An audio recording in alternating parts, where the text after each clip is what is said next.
Iată ce spune o clientă de-a mea, care a avut o relație mai turbulentă cu soțul ei înainte să lucreze cu mine și deși încercase toate metodele de vindecare de pe piață, diverse metode de terapie și de coaching, tot relația lor era în impas.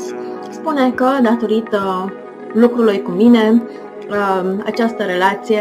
a devenit tot mai armonioasă și dominată de reciprocitate, ca să spun așa, între ea și soțul ei, ceea ce de asemenea i-a dat mai multă încredere în ea și să se desfășoare în zona de business și de asemenea îmi spune că prin lucruri cu mine a început să învețe abordări tot mai bune în relație cu clienții ei și mă bucură foarte mult acest testimonial, pentru că asta este și scopul muncii mele, să ajut femeile cu pregătere, femeile puternice care doresc să-și activeze energia feminină în relație cu bărbatul, soțul sau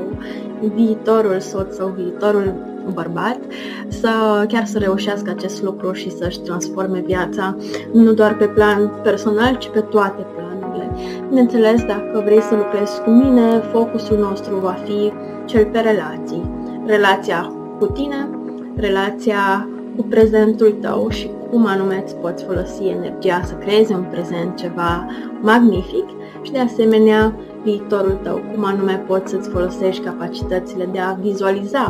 ceea ce îți dorești cel mai mult, ca să trăiești viața visurilor tale sau, în alte cuvinte, o viață împlinitoare care a fost creată special pentru tine de către divinitate. Te îmbrățișez și dacă dorești să lucrăm împreună, să vedem dacă ne potrivim sau nu pentru acest lucru, te invit către o consultație gratuită. Ai linkul în descrierea profilului meu sau chiar și în secțiunea de descriere al acestui videoclip. Te îmbrățișez!